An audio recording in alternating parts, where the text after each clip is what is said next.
Rhys Millen's been a long time. You're a busy guy between family and kids and movies and commercials and racing and all the stuff that you do. You stay pretty busy. Yeah, the last several years have been a little crazy. Welcoming a wife, welcoming a child, and still balancing the business side of things from a professional standpoint, motorsport and commercial feature stunt driving. So it's all been a fantastic ride, enjoying every minute of the family life and the business life, and excited to be back into Global Rallycross this year for 2014. The Hyundai, you were out of the Hyundai business for a while, and I got a release that says you're back in the Hyundai business. That must be pretty good for you. Yeah, it's fantastic to kind of win back that respect, I guess you could say. We weren't officially out, but there was a lull in a contract negotiations that had us not doing any motorsport, and then for 2013 not contesting any of the Formula Drift Rallycross and focusing just on Pikes Peak. You were the teammate. Let's talk about that a little more. I mean, you've been solo for a long while. There have been other guys that have been a part of the deal, but a full teammate, full colors and everything, that's a big change for you, for Rhys Millen. Yeah, it's something I welcome. I'm 41 years old this year. Really old, right? Well, I feel old when all these young Red Bull guys are coming up to challenge me, so I have to keep my... You got to understand that I remember when you were in high school and you'd come over here for the summers, and now you're telling me you're 41, dude. I mean, how do you make me an old man feel? It's crazy, right? No, not trying to make anyone feel old, just reflecting on my age and watching some of the young Red Bull talent that's coming into the series this year, with Mitchell DeLong in the Lites. I'm sure he's probably a number one pick to win the Lites championship this year, and then Yanni Wyman as well, also stepping up from winning the Lites championship to running a Red Bull supercar. It's going to be an incredible season, but it's also a reflection of where I need to be taking the next business steps, hiring a teammate, hiring a driver that I can mentor, and then potentially looking in the next 4 to 5 years of stepping out and being a team owner and focusing on the business side of the program. Do I want to stop driving? No, but business comes first. Right now, I feel like I've got the pace. We've had some amazing off-season testing, and the car is the best it's ever been in the last 3 years. You've been a Formula Drift champion. You're not in drifting anymore. Do you miss it? There are definitely elements of drifting that I miss. The competition element, the sheer commitment that you had to put in the car and yourself as a driver on qualifying. I've never driven that hard in any of my driving experience outside of qualifying for Formula Drift. Yeah, the competitive nature I definitely miss. The judging aspects I don't miss at all.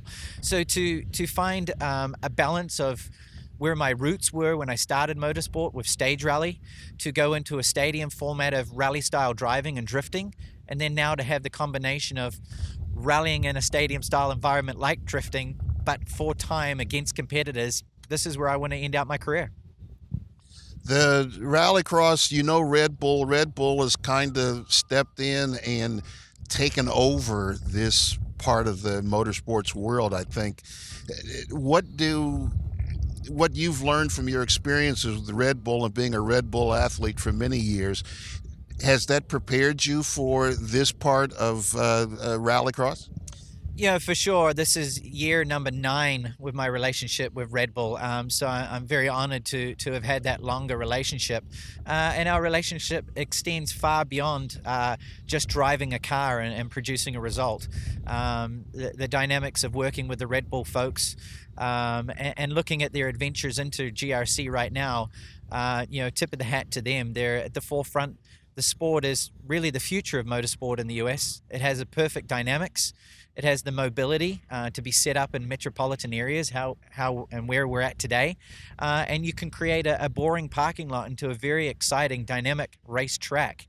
So Red Bull is very exciting, dynamic. They're at the forefront. Where GRC is, they've aligned a great partnership. And I think there's only good things to come. Like, you've seen some of the changes so far, and I've been truly impressed, even at the Las Vegas round last year.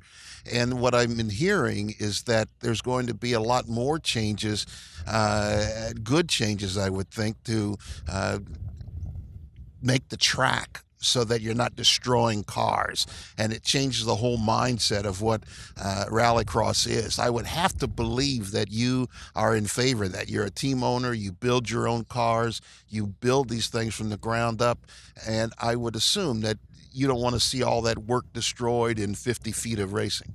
Yeah, I'm in a very unique position being a team owner and a driver for my team. So every shift that I make, every late braking opportunity or every pass that I consider is always with budget in mind. So while the series is changing and the dynamics enable itself to evolve and be more compact, you still have to, drive smart, drive sensible, and be there for the points for the championship at the end of the year. We're friends, we've known each other a long time, but you said something there that if you, as a owner driver, and maybe that you got to figure out which one of those is most important, but some would argue that you can't hear that change and save the car and do the things that you just described and be successful as a driver. Let me put that out there to you. And then again, I don't want to challenge our friendship, but are you an owner driver or a driver owner? Because there is a difference in those mindsets. Yeah, I'm kind of a owner driver, which is a tough one to get away from. I am very hands-on with the program, very hands-on with the development of the cars, and every dollar that is spent on the program has to be approved by me. Sure, you come to the start line and you try to turn off the greatest percentage of that you can, but when you've got budget that you need to abide by, you do not have spare cars. It's a partnership that's very difficult to separate. So we're looking at expanding out the program. It'd be great opportunities here in the future with Hyundai potentially investing more into the program to have spare cars, and at that point then I can be more willing to take a risk as a driver. You going back to Pikes Peak?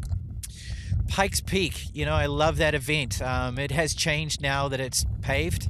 The allure for me has gone away. It's still exciting, but it's nowhere the road that it was when it was dirt. And then the triumphant effort that Peugeot and Sebastian Loeb put in last year, I presented sponsors budgets to try to equal that, and they pretty much laughed in my face. It's amazing you should say that. And we could talk for a long time. We got to have some more conversations. Yeah. But somebody asked him if he would do it again, and he said no, that he doesn't want to go that fast again. He went on as much on the edge as anybody sane should want to go. Yeah, and obviously... Wait a minute, you came within seconds of that. Yeah, but you were very close. And would you want to challenge yourself to go as fast as he did, taking the risks that he did? Given the budget, the machine, and the time in the car, yes. Our car was phenomenal, where we had what we worked with and being two-wheel drive. It was very, very respectable time.